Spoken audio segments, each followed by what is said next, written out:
১৯১৫ সাল প্রথম বিশ্বযুদ্ধের আগুনে তখন পুরো পৃথিবী জ্বলছে। কিন্তু ব্রিটিশ সাম্রাজ্য বুঝতেই পারেনি ভারতের মাটির নিচেও ধীরে ধীরে জন্ম নিচ্ছে এক ভয়ঙ্কর বিস্ফোরণ। বিদেশে বসে গদার পার্টির বিপ্লবীরা এমন এক গোপন পরিকল্পনা তৈরি করছিল যা সফল হলে ব্রিটিশ ইন্ডিয়ান আর্মির হাজার হাজার ভারতীয় সৈনিক একসাথে বিদ্রোহ ঘোষণা করত। পাঞ্জাব থেকে লাহোর, মিরাট থেকে কলকাতা গোপনে ছড়িয়ে পড়ছিল বিপ্লবের বার্তা। সেনাদের হাতে পৌঁছে যাচ্ছিল সংকেত, মানচিত্র আর গোপন নির্দেশ। পরিকল্পনা ছিল এক রাতেই ব্রিটিশ সেনাঘাঁটিগুলো দখল করে পুরো ভারতকে যুদ্ধক্ষেত্রে পরিণত করা। কিন্তু ঠিক সেই সময় বিপ্লবীদের ভেতরেই ঢুকে পড়ে এক রহস্যময় মুখবির।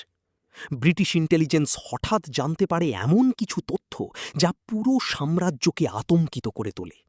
তারপর শুরু হয় এক নির্মম ধরপাকড়। রাতারাতি গ্রেপ্তার হতে থাকে সন্দেহভাজন সৈনিক ও বিপ্লবীরা। কিন্তু সবচেয়ে ভয়ের বিষয় ছিল ব্রিটিশ অফিসাররা নিশ্চিত ছিল না আসল পরিকল্পনা পুরোপুরি ভেস্তে গেছে নাকি বিদ্রোহ এখনও শুরু হওয়ার অপেক্ষায় আছে।